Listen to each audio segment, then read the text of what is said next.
오늘 하나님께 주신 은혜의 말씀은 누가복음 14장 23절의 말씀입니다. 같이 합독하시고 아멘을 화답하십니다. 시작.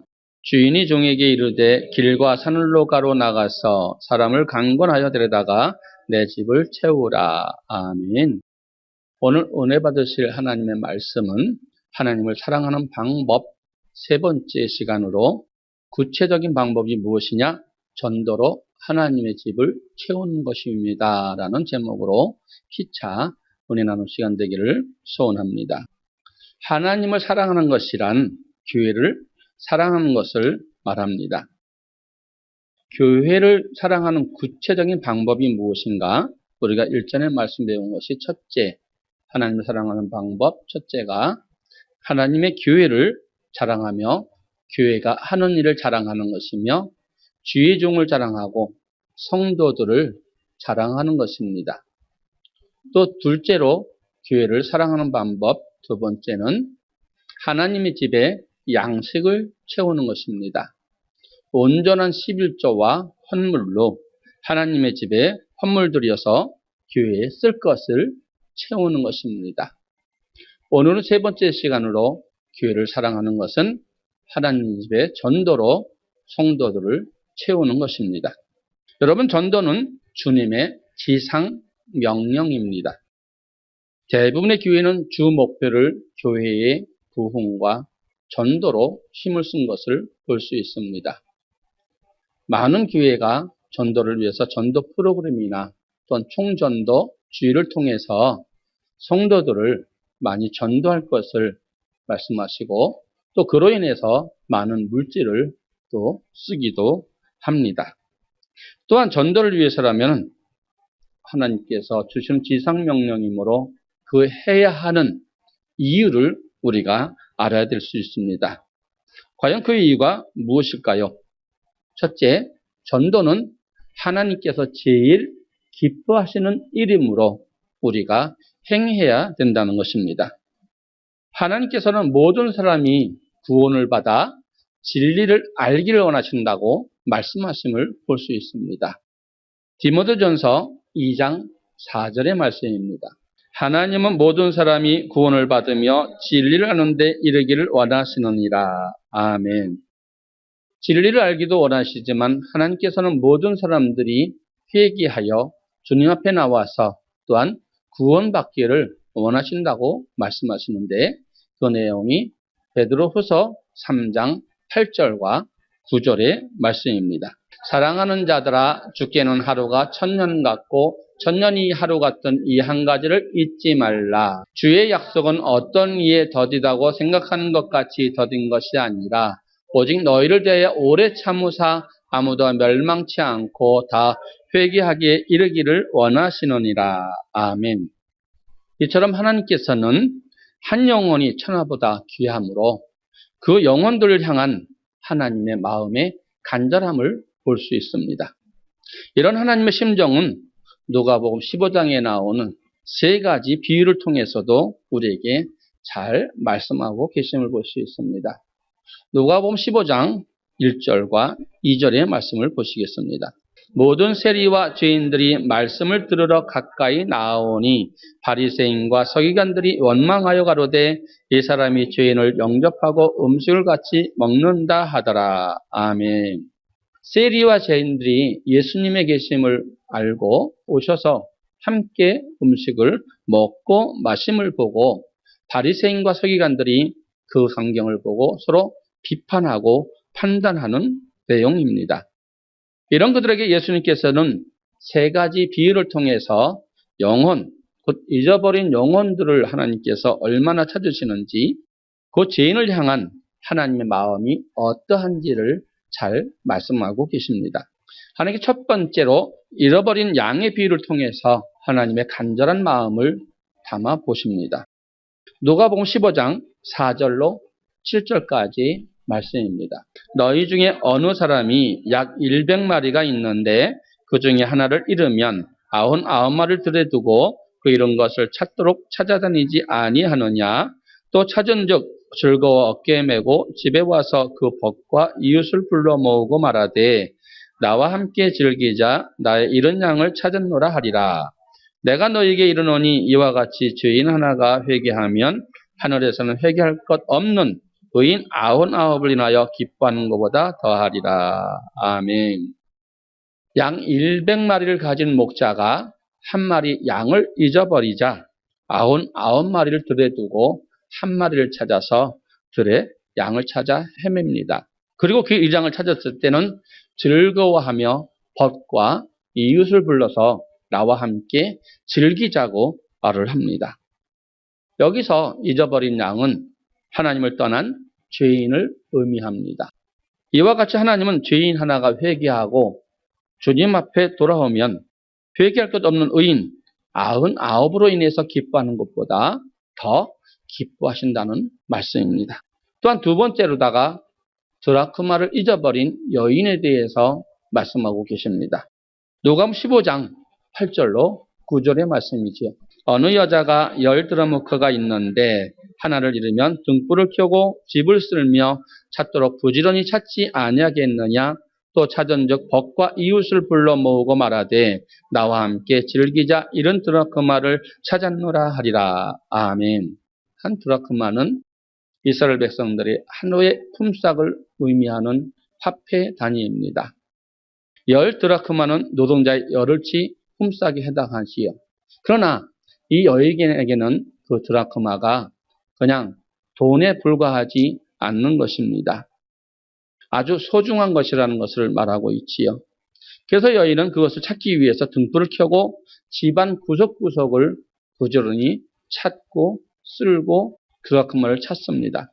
그리고 마침내 잊어버린 드라크마 하나를 찾았을 때 기뻐하며 벗과 함께 그것을 즐기면서 하나님 앞에 찬양하는 것을 볼 수 있지요. 이 드라크마는 그 여인에게 상당히 중요한 것이었습니다. 어떻게 중요한 것이냐? 그들의 관례로 보면은 예식을 할 때 신랑이 은줄에 깨가지고 10드라크마를 신부에게 주고 그 신부의 표식을 삼습니다. 그런데 그 귀한 드라크마를 잊어버린 것이지요. 그러니까 그렇게 귀한 것이기 때문에 찾고 또 쓸고 등불을 켜서 부지런히 찾았던 것입니다. 이 비유는 무엇을 말하느냐? 이 비유는 잃어버린 드라크마를 찾았을 때 부지런히 찾는 여인의 모습은 잊어버린 영혼을 찾으시는 하나님의 마음을 의미할 수 있습니다. 그러므로 잃어버린 양의 비유에서처럼 이 비유에서도 잊어버린 영혼을 부지런히 찾아서 헤매시는 하나님의 마음을, 애타게 찾는 마음을 느낄 수 있는 것입니다. 또한 이렇다 드라마크는 하나의 천년인이 기쁨 속에서도 볼 수 있듯이 하나님을 떠난 죄인 하나가 회개하고 주님 앞에 돌아왔을 때 하나님께서 얼마나 기뻐하시는지 그 마음을 잘 알 수 있는 것입니다. 또한 셋째, 집 나간 탕자의 비유가 누가복음 15장 11절로 32절까지 나오는데 누가복음 11절 이하에 보면은 집 나간 탕자의 기록이 되어 있지요. 어떤 사람에게 두 아들이 있었습니다. 하루는 둘째 아들이 아버지께 찾아와서 말을 하지요. 아버지께서 나에게 상속으로 주실 분깃이 있지 않습니까? 그것을 먼저 나에게 주십시오라고 아버지께 요구를 합니다. 여러분, 이 상속은 그 아버지가 죽어야만 받을 수 있는 것입니다. 그러나 이 둘째 아들이 달라고 할 때 자식 이기는 아버지가 없듯이 그 아버지는 그 자식에게 그 재산을 줍니다. 그 아들은 재산을 받고 아버지 집을 떠나 먼 나라로 가서 그 재산을 허랑방탕하게 다 허비한 후 먹을 것이 없어서 돼지를 치며 돼지가 먹는 지엽열매를 먹습니다.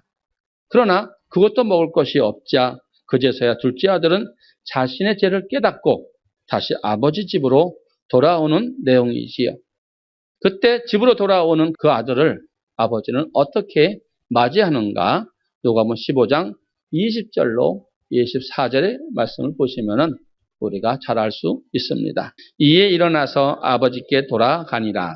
아직도 상거가 먼데 아버지가 저를 보고 측은히 여겨 달려가 목을 안고 입을 맞추니 아들이 가로되 아버지여 내가 하늘과 아버지께 지혜를 얻었사오니 지금부터는 아버지의 아들이라 일컬음을 감당치 못하겠나이다 하나 아버지는 종들에게 이르되 제일 좋은 옷을 내어다가 입히고 손에 가락지를 끼우고 발에 신을 신기라. 그리고 살찐 송아지를 끌어다가 잡으라.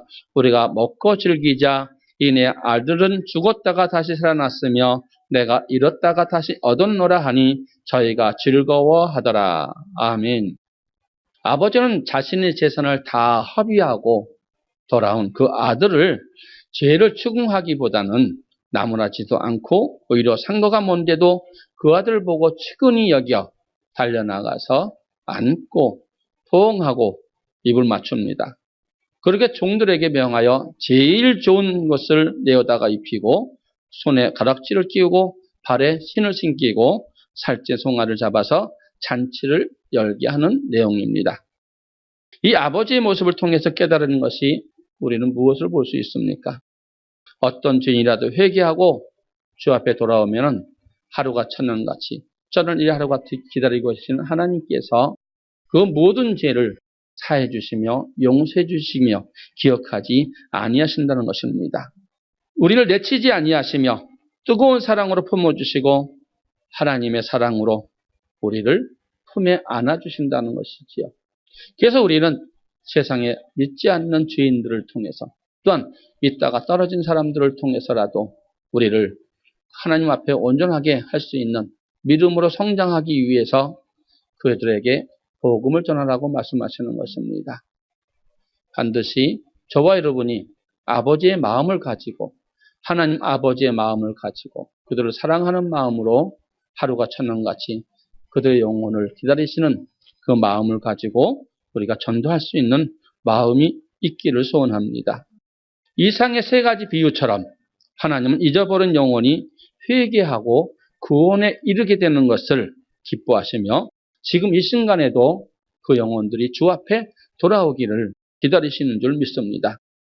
고린도서 1장 21절에서도 하나님께서는 전도에 미련한 것으로 저들을 구원하시기를 소원하신다고 말씀하고 계십니다. 고린도서 1장 21절의 말씀을 보시겠습니다. 하나님의 지혜에 있어서는 이 세상이 자기 지혜로 하나님을 알지 못하는 거로 하나님께서 전도에 미련한 것으로 믿는 자들을 구원하시기를 기뻐하셨도다. 아멘.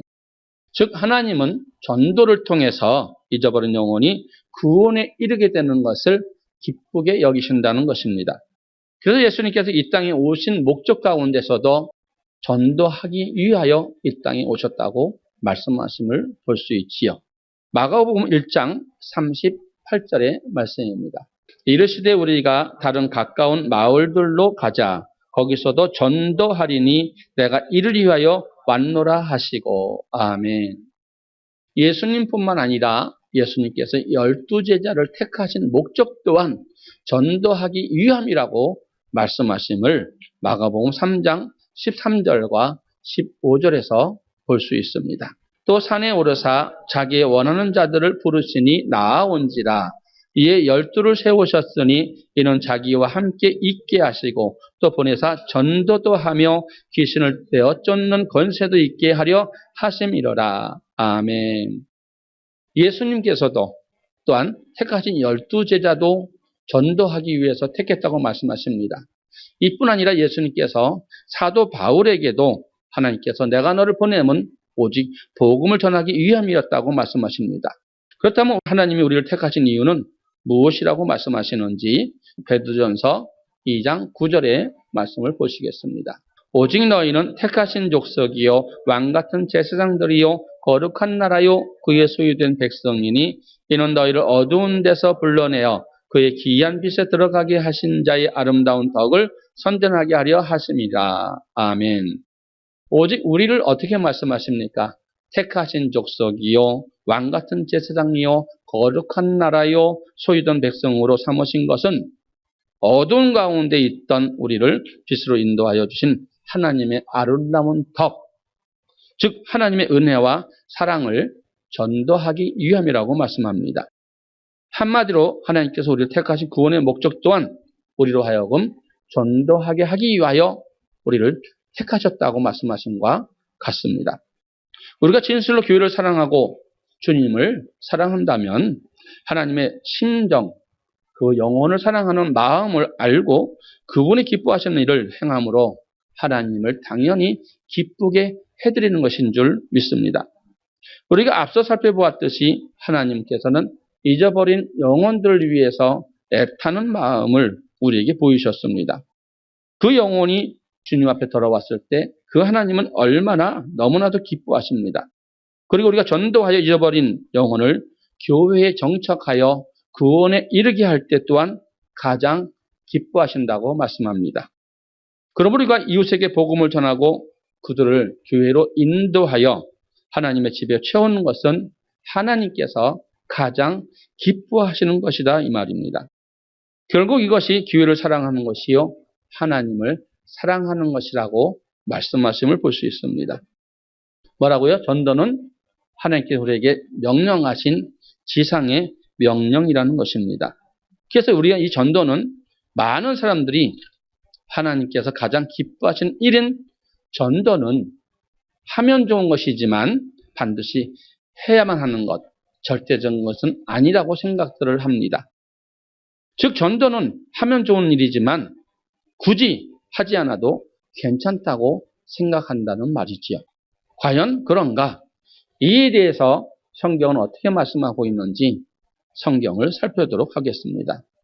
마태복음 28장 18절로 20절까지 말씀을 보시겠습니다. 예수께서 나와 일러 가라사대 하늘과 땅의 모든 권세를 내게 주셨으니 그러므로 너희는 가서 모든 족속으로 제자를 삼아 아버지와 아들과 성령의 이름으로 세례를 주고 내가 너에게 분부한 모든 것을 가르쳐 지키게 하라. 볼지어다 내가 세상 끝날까지 너희와 항상 함께 있으리라 하시니라. 아멘. 너희는 모든 족속으로 제자를 삼아, 즉 전도라는 것이 예수님의 마지막 지상 명령이라는 것입니다. 이 말씀뿐만 아니라 마가복음 16장 15절에서는 이렇게 말씀하십니다. 또 가라사대 너희는 온 천하에 다니며 만민에게 복음을 전파하라. 아멘. 예수님께서 이렇게 말씀하시죠. 온 천하를 다니며 만민에게 복음을 전파하라고 우리에게 명령하고 계십니다. 지상 명령이라는 말씀이죠. 누가복음 14장 23절의 말씀, 오늘 본문을 다시 한번 상고해 보시겠습니다. 주인이 종에게 이르되 길과 산울가로 나가서 사람을 강권하여 데려다가 내 집을 채우라. 아멘. 채우라 하시고 우리에게 명령하신 것입니다. 사람을 강권하여 데려다가 내 집을 채우라. 여기서 강권하라는 말은 너희가 억지로라도 권하여 내 집을 채우라는 뜻입니다. 즉 전도하되 한두 번 가볍게 권고하는 것이 아니라 억지로라도 권하여 사람들을 데려다가 내 집, 곧 교회를 채우라는 말씀입니다. 이는 잊어버린 영혼들을 향한 하나님의 마음의 간절함을 우리에게 보여주시는 것입니다. 또 그만큼 우리를 향해 선포하시는 전도에 대해서 하나님의 명령이 얼마나 절대적인 것을 또 우리에게 말씀하시는 걸 볼 수 있습니다. 마지막으로 사도행전 1장 8절의 말씀을 보시겠습니다. 오직 성령이 너희에게 임하시면 너희가 권능을 받고 예루살렘과 온 유대와 사마리아와 땅끝까지 이르러 내 증인이 되리라 하시니라. 아멘. 이 말씀에서와 같이 예수님은 제자들에게 오직 성령이 너에게 임하시면 예루살렘과 온 유대와 사마리아와 땅끝에 가서 내 증인이 되어주면 참 좋겠다고 말씀하지 않으시고 내 증인이 되리라 라고 명령하고 계십니다. 즉 예수님의 증인이 되어야 한다고 우리에게 강권하시는 것입니다. 반드시 복음을 전해야 한다고 명령하고 있다는 말씀이지요. 이처럼 전도는 우리를 통한 예수님의 마지막 명령인 것입니다. 명령은 어떤 것입니까? 하고 싶다면 하고, 하고 싶지 않으면 하지 않는 그런 선택사항이 아니라 무슨 일이 있어도 어떠한 경일에도 반드시 행해야만 되는 그것이 곧 명령인 것입니다. 절대로 피할 수 없다는 그 말씀이지요. 잘 아시는 것처럼 우리나라 법에는 국민 중 남자라면 누구나 입대하라는 영정이 발부되었을 때 반드시 군대 가야 합니다. 마찬가지로 전도하라는 주님의 명령도 교회 안에 들어온 성도라면 누구나 예외 없이 따라야만 하는 절대적인 예수님의 지상 명령이라는 것입니다. 그럼에도 불구하고 만약에 전도하라는 명령에 순종하지 않는다면, 내 이웃에게 복음을 전파하지 않는다면 어떻게 된다 하고 주님께서 고린도전서 9장 16절에 말씀하고 계십니다. 내가 복음을 전할지라도 자랑할 것이 없음은 내가 부득불 할 일임이라. 만일 복음을 전하지 아니하면 내게 화가 있을 것이미로라. 아멘. 그 누구보다도 복음을 많이 전한 사도 바울도 만일 복음을 전하지 않으면 내가 화가 있을 것이기 때문에 내가 부득불 전하였으니 내게는 자랑할 것이 없다고 말씀하심을 볼 수 있습니다. 그렇다면 전도하지 않는 자에게는 어떠한 화가 임할까요?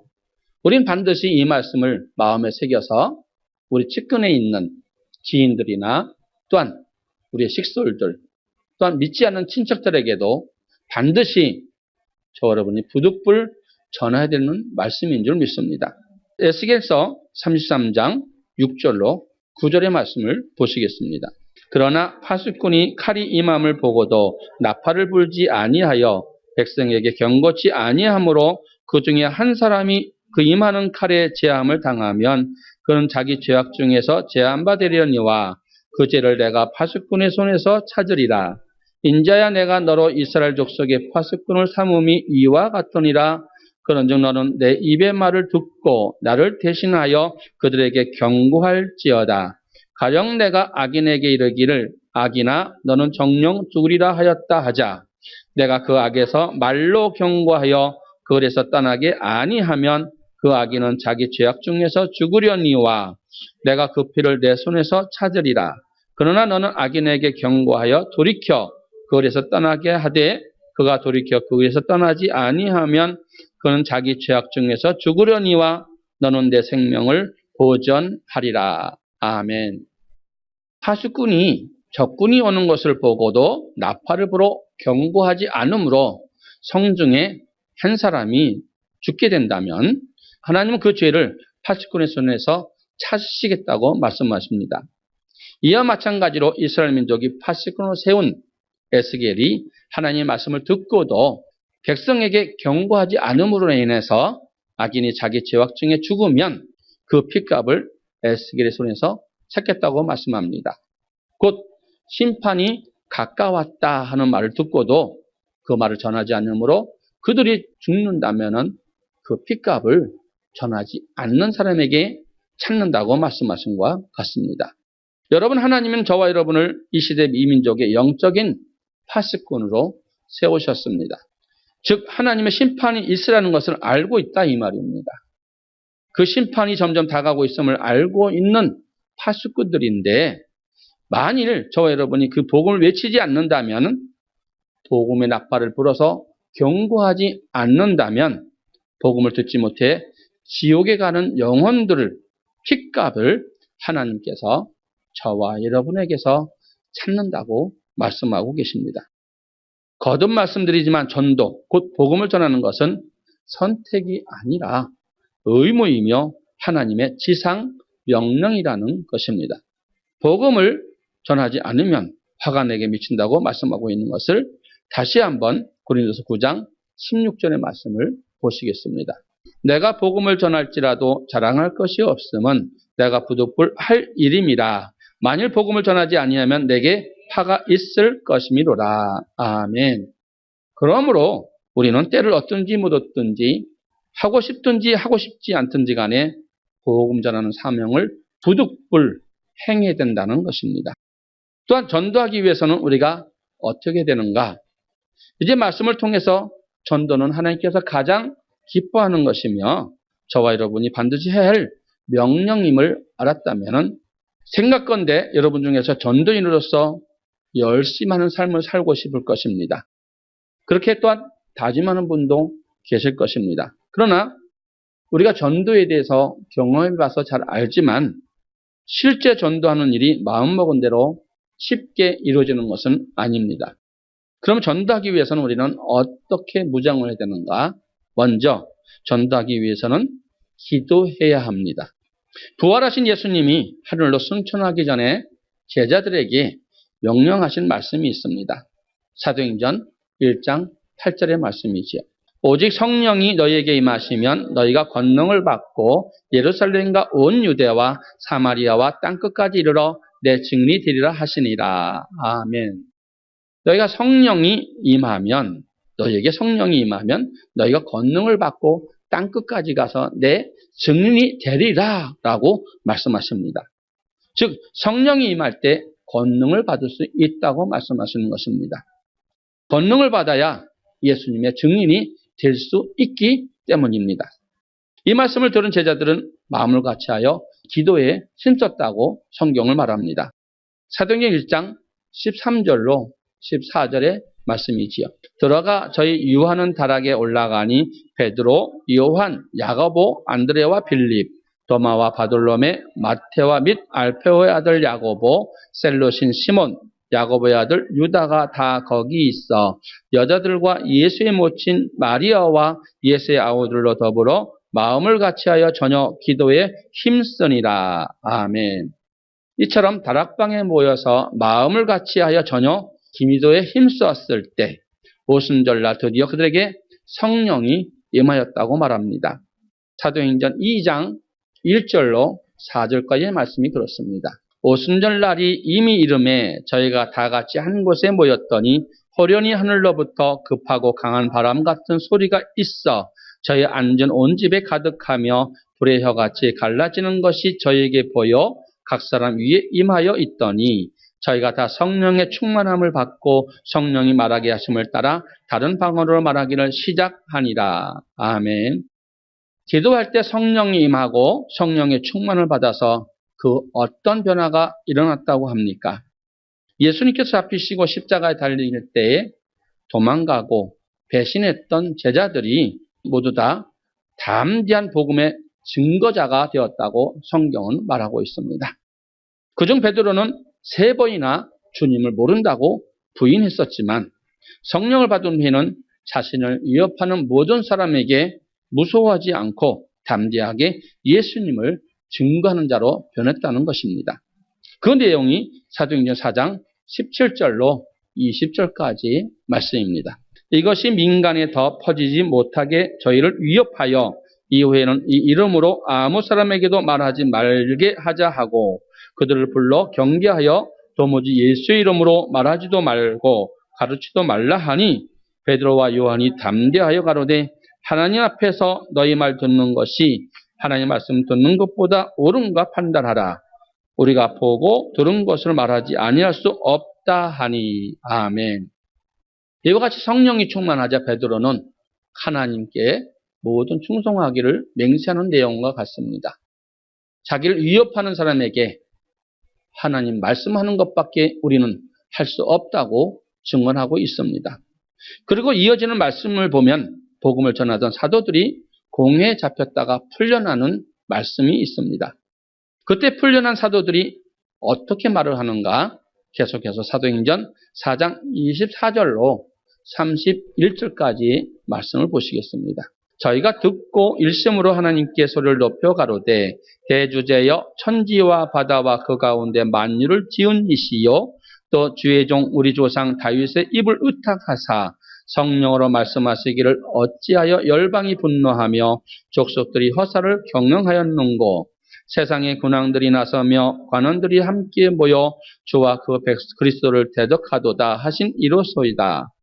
과연 헤롯과 본디오 빌라도는 이방과 이스라엘 백성과 합동하여 하나님의 기름 부으신 거룩한 종 예수를 거스려 하나님의 권능과 뜻대로 이루려고 예정하신 그것을 행하려고 이 성에 모였나이다. 주여 이제도 저희의 위협함을 하감하옵시고 또 종들로 하여금 담대히 하나님의 말씀을 전하게 하여 주옵시며 손을 내밀어 병을 낫게 하시옵고 표적과 기사가 거룩한 종 예수의 이름으로 이루어지게 하옵소서 하더라. 빌기를 다함에 모인 곳이 진동하더니 무리가 다 성령이 충만하여 담대 하나님의 말씀을 전하니라. 아멘. 그들이 성령 충만을 받은 후 그들이 위축되어 말씀을 전하고 전도하는 것을 그만둔 것이 아니라 일심으로 하나님께 소리 높여 기도하여 성령 충만을 받고 더욱더 담대히 하나님을 전하였다고 말합니다. 여러분들 전도하지 못하는 이유는 우리의 둘러싸고 있는 환경 때문도 내 자신이 능력이 없어서 전하지 못함이 아니요 기도하지 않기 때문이라는 것입니다. 기도해야 성령의 충만을 받고 성령이 임하여 권능을 받는다고 말씀하신 같이 그 권능이 임했을 때에 땅끝까지 주의 증인이 될 수 있다고 말한 것 같습니다. 여러분 가운데서도 나도 전도할 수 있는 실력이 안 됩니다. 전도에 능력이 없습니다라고 말하는 분이 계십니까? 만약 그런 분이 있다면 지금부터 기도하셔야 될 것입니다. 기도하면 성령이 충만할 것이고 성령이 충만하면 권능을 받아 담대히 복음을 전하고 또한 죽어가는 영혼들을 전도할 수 있기 때문입니다. 또한 둘째로 전도하기 위해서는 목자의 마음과 여인의 마음 또한 아버지의 마음을 가져야 된다고 말씀합니다. 앞서 살펴본 같이 누가복음 15장에는 세 가지의 비유가 나오죠. 그 비유를 다시 한번 생각해 보시겠습니다. 양 한 마리 잃은 목자는 99마리를 등에 두고 한 마리 양을 찾아 간절한 마음으로 찾는 것을 볼 수 있고 10 드라크마 중 하나를 잃은 여인은 찾기 위해서 집안을 불을 켜고 쓸며 열심히 부지런히 찾았습니다. 그리고 탕자의 아버지는 집을 떠난 아들이 재산을 다 허랑방탕하게 탕진하고 돌아올 때 아직 상거가 먼데도 그 아들을 알아보고 주근히 여겨 달려가서 목을 안고 껴안는 것을 보고 입맞추는 걸 볼 수 있습니다. 이 세 가지 비유를 통해서 모두 잊어버린 영혼을 애타게 찾으시는 하나님의 마음을 잘 나타내는 말씀인 줄 믿습니다. 그렇다면 우리에게는 어떤 마음이 있습니까? 과연 이런 마음이 있는가 하는 것입니다. 잃어버린 영혼을 전도하려면 먼저 잊어버린 영혼을 사랑하고 애타게 찾는 마음이 있어야 됩니다. 만약 이런 마음이 없다면 제 아무리 성령이 충만하고 예수님을 증거하는 전도자로서 조금이 부족함이 없는 권능을 가졌다 할지라도 그 사람은 전도할 수 없을 것입니다. 그러므로 저와 여러분이 전도하여 하나님의 집에 전도인으로서 채우게 하려면 영혼을 집에 채우기 위해서는 잊어버린 양을 애타게 찾는 목자의 마음과 한 드라크마를 찾는 여인의 마음 또한 탕자가 돌아온 것을 보고 기뻐 맞으시는 아버지의 마음을 가져야 한다는 것입니다. 저와 여러분이 이와 같은 마음을 가지고 있다면 오래지 않아서 교회의 빈자리가 꽉 채워지는 부흥의 역사가 나타날 줄 믿습니다. 말씀을 맺겠습니다. 지금도 우리 주변에서 복음을 듣지 못해 죽어가는 영혼들이 많이 있습니다.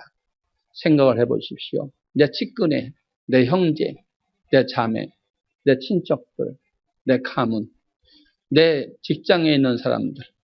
여러분 입을 벌려서 한번 전도해 보았습니까? 아니면 여러분 스스로가 예수님의 향기가 되어서 그 예수님을 대표해 보았습니까? 영원히 죽음에 떨어지는 그들의 영혼을 생각한다면 어찌 우리가 가만히 보고만 있겠느냐 하는 말입니다. 나 한 사람이 복음의 나팔을 불고 전도의 시작물이 되면 그들의 영혼을 생명에 이르게 할 수 있지 않겠는가 합니다. 나 한 사람이 입을 다물고 있으면 내 가족, 내 친구, 내 이웃은 영원히 죽고 말 것입니다. 그렇다면 그 핏값은 반드시 저와 여러분에게 하나님께서는 찾으신다고 무서운 말씀을 하고 계십니다. 그래서 한 사람도 멸망치 않고 모든 사람이 구원받으며 진리를 하는데 원하시는 하나님께서 우리에게 일어나 그들에게 복음을 전하라. 강권하여 내 집을 채우라고 우리에게 말씀하고 계십니다. 저와 여러분 모두 하나님의 명령에 순종함으로 진실로 하나님을 사랑하고 교회를 사랑하는 그 말씀에 지상명령에 복종하는 저와 여러분 되기를 축원합니다.